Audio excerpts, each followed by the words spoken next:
You guys, it's time. It's finally time to review the final film in the Prom Night franchise, which is the remake Prom. Oh wait, I don't have the I don't have the DVD because I don't want to own this movie.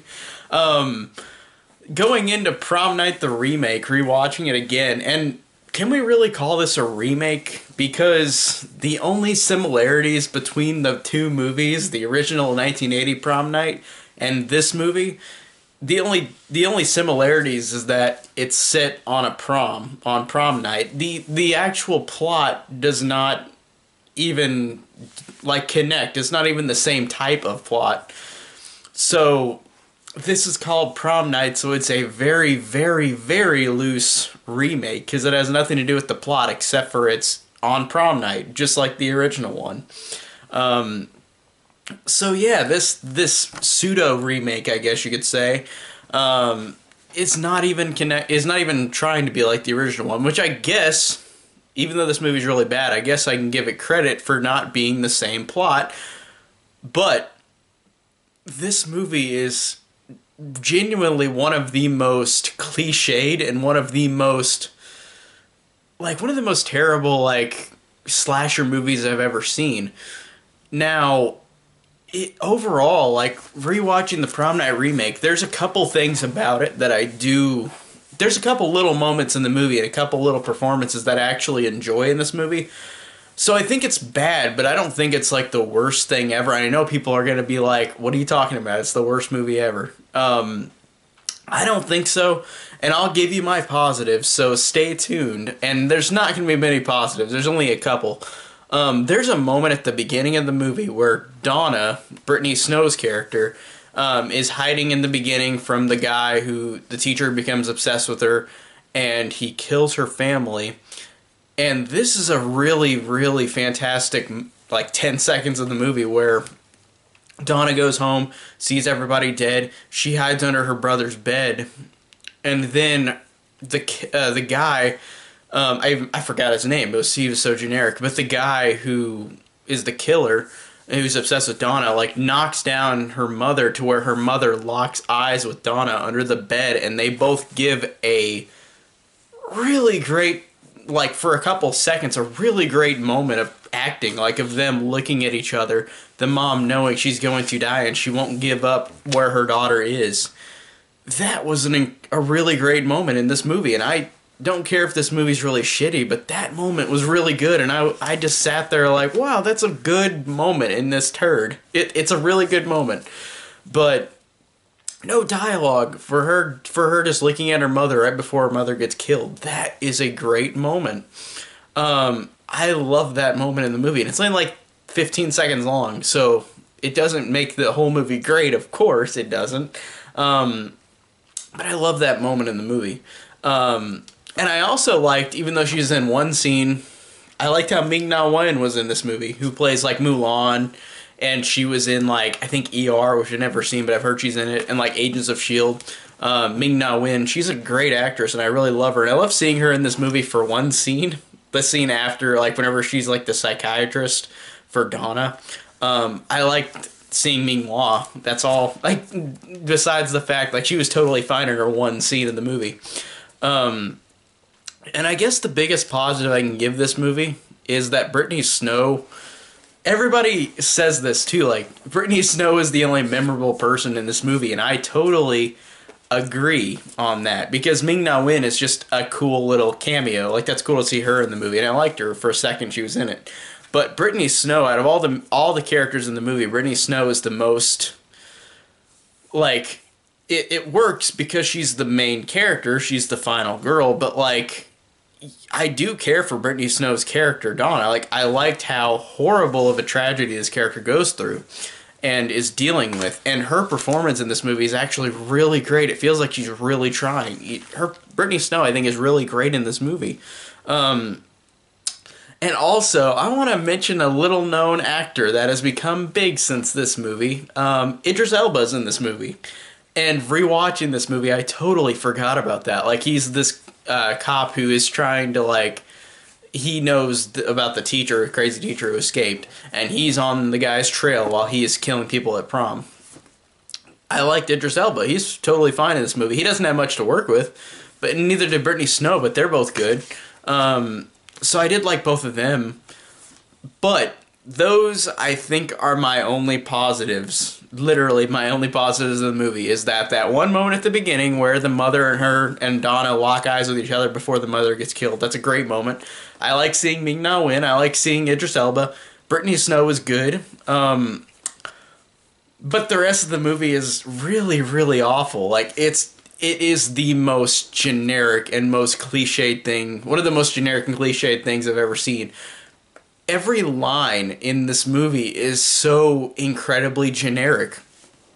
Every way that these characters talk, their reactions, their dialogue, everything about these characters is so incredibly cliched. Like, all these characters, like the girl characters, are stereotypical characters who are just there to talk about, oh, this guy's cute, oh, I'm ready to go to prom.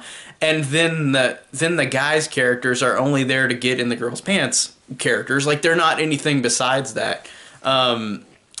They don't have any personalities besides their basic characteristics that they're trying to give in this movie. And I know that a lot of slasher movies and a lot of horror movies do this, where these characters are borderline just not anything special in terms of characteristics or dialogue, but these characters are excruciatingly bad in terms of dialogue and in terms of being so cliched. I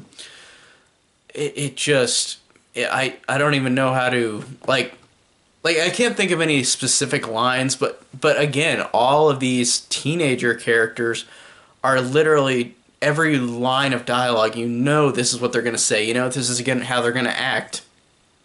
And there's so many pale imitations of these characters from the original movie. For example, there's this, for no real reason, this character could have been cut immediately out of this movie and it would have made no difference in any way, shape, or form. But they have to do that to add drama in this, but it's soap opera drama. You know how in the original Prom Night there was a character named Wendy who was the bitchy character, who we at least got backstory with in the beginning of the movie of the original one, where like she has fallen away from like her other friends in the original movie, and she's a bitch character and she's got a good personality, and I liked her performance, that character Wendy in the original movie. In this, generic what's-her-face bitch character is just like the Wendy character. She's supposed to be Wendy, and she just goes up to Brittany Snow and all her friends and is like, oh, that dress looks good, but not on you. Like, stupid ass shit like that. And it's so incredibly, again, generic and bad. It's just so awful. She was a horrible, I don't even know who the actress is. I don't even know what her name was. The Wendy equivalent of this. And I don't even want to say that because that's an insult to having her compared to Wendy in the original. This character was awful in the movie. And it just was, again, the movie is incredibly generic, incredibly stale, and it's, besides a couple things I liked, it really was hard to get through. It really was, and again, in terms of cliches, I know that horror movies, any horror movie does this. It's not like I'm trying to say, oh, all these horror movies don't do this, but it just pissed me off in this movie, for example, where the guy is going around killing people. I forgot what's his face generic's name, who was the killer in this movie, but he's killing people all around the prom. Nobody notices. He can sneak around. Nobody hears him. Nobody sees him. There's a scene where a guy working there is like, hey, where's this blah, blah, blah, this other lady who he killed earlier? And he said, oh, she's just in my room. And the guy's like, okay. And then he walks into the guy's room, the killer's room. The killer walks in, shuts the fucking door, and kills the guy. And that, to me, was one of the most pathetic excuses to kill a character off, in which the killer literally, I know the guy doesn't know he's the killer, but the killer says to him, oh yeah, she's right in my room, come on. She's right in my room. And the guy willingly goes, okay, and walks right in, and then, no struggle, the killer just shuts the door, kills him. It is awful. I hate that scene. That was such a horrible moment in the movie. And I'm not saying that it's so horrible throughout the movie, but that is one of the most rage-inducing moments, I think, in the movie. Now, even though this is a PG-13 slasher, I kind of didn't mind that kill to Lisa, who is the best friend of Donna, like the second one that gets the most like screen time in terms of the girl characters, and she's got a kill where it's not shown, but I kind of enjoyed it because it was just a cool moment where like the killer gets her and he slits her throat, but it spins her around and like blood splatters on this cover for like, because it's a construction site underneath the hotel where she's at, and like blood just splatters on this construction paper, and it's actually a really just a cool visual moment. But again, it's not anything that's special, but I just liked how they managed to get that in there in a PG-13. That was alright. And again, I want to mention, because this happens with her, like, and all of these people that get killed, like, this guy can literally teleport and nobody would know where the fuck he is. The Lisa character, the moment she sees, because at the beginning of the movie, the teacher, before he's arrested and taken to, like, this place, he's got a full beard. And then at prom, Lisa sees him right before she gets killed, and he's got no beard. He's beardless now. And she looks at him like, oh, I know who that is. And then her and her boyfriend go in that room, start to try to fool around, but then she realizes, oh, it's him, I gotta go warn Donna. So she walks out and goes down the stairs, and then the killer's just there. It didn't seem like he knew who she was, and why would he target her immediately?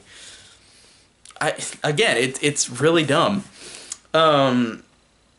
And again, like, there's a tiny moment that I did enjoy because everything else is so bland and generic. I'm going to skip to the climax, which again is bland and generic. It's just at the house, the boyfriend's killed, Donna's sitting there like, and then the killer comes out, puts her at knife point, puts a knife to her throat. Idris Elba comes in and saves the day, and kind of saves this movie a tad because he comes in with a gun, he shoots, like, he saves Donna, he shoots the guy down. Donna and him embrace, this cop and her, and they embrace, and she's just crying. And there's this moment, a good acting moment from Brittany Snow, a really good moment where he's holding her, reconciling while that guy just was killed. The killer was killed. It's over. And she's crying, and she gives a look, not at the camera, but she gives a look where she realizes it's over. And I love that moment. That's a cool moment. Again, but it doesn't make up for the shitty, like, climax where, like, the killer, nobody notices or hears anything. It's going all around the house, killing everybody. It's ridiculous. Like, it really falls under every single cliche. And I understand if this movie if the original Prom Night from 1980 was like this in 1980, maybe it would have flied a little more in terms of, like, because we get so many horror movies, so many slasher movies that are the exact same thing, and they've got to be entertaining for me to enjoy them, and this one just fell into that category of where it's just incredibly dull and stale, with a good lead performance, and a good performance from Idris Elba, and a couple tiny, tiny moments sprinkled without. The movie's still really bad, but I think that I can at least give a couple of those moments that I explained throughout this review. So overall, this is pretty bad with a couple all right moments. So yeah, that's how I feel about the remake of Prom Night, or remake. You can't really call it that, I guess. So yeah, basically that's all I can say about this piece of crap. This is a really crappy movie on rewatch. I didn't expect it to be that bad overall, but I did like a few moments throughout. So tell me down below what you guys think of the Prom Night remake, and I feel like I'm gonna understand what your thoughts are. And thank you guys so much for watching.